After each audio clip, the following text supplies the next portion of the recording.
Good morning, Mark Soderberg with ADM Investor Services with your morning ag outlook for Thursday, July 31st. A quiet mixed trade here overnight. Prices are backing up a little bit as we approach the pause. Corn right now down 1.5 cents at or near session lows, down 2 in the beans. Mixed in the wheat, down a penny or so in Chicago, still up 2 to 3 cents in Kansas City. Products both lower, down less than $1 now in the meal, while bean oil continues to back up a little bit, down 50 to 60 points. Speculative traders, they were light sellers across the ag space yesterday, with the exception of corn, where they bought roughly 5,000 contracts. That reduced that short position. Now we've got it down to about 191,000 contracts. We've got the speculative short position in beans at 34,000, 62,000 contracts in wheat, and a record large 142,000 contracts in soybean meal.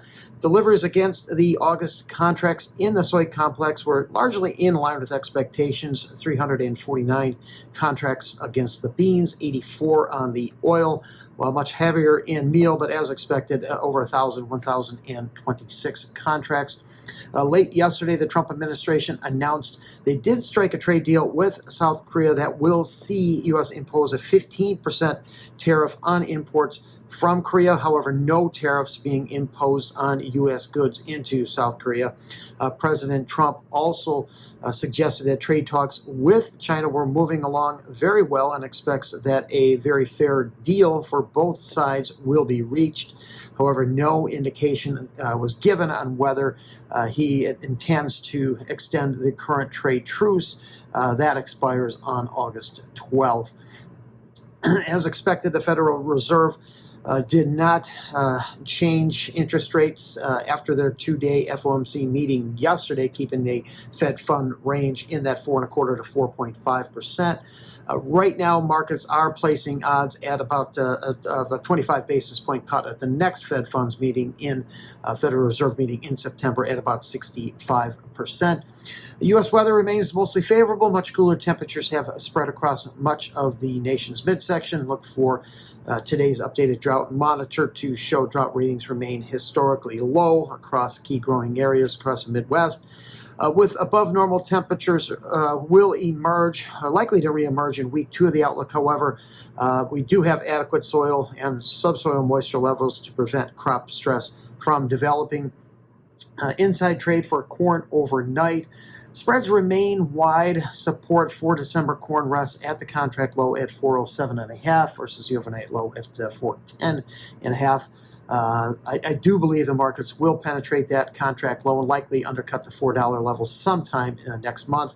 Upside price potential just remains limited right now as production prospects here in the U.S. and in Brazil remain very high.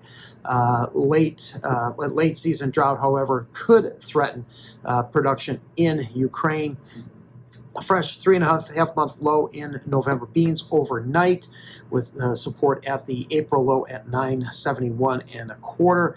The spot crush margins held steady yesterday at $2.27 a bushel. However, bean oil product value did back up a little bit, down to 52% of product value.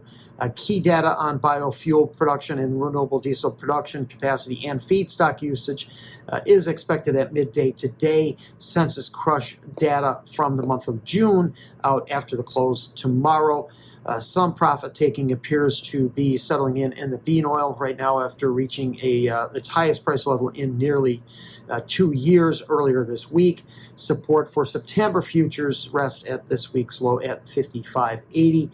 September wheat, that has traded below its previous session's low now for a 6th consecutive session. However, continues to barely hold above its spring contract low at 521.25. Thanks for listening, everyone. Have a wonderful day.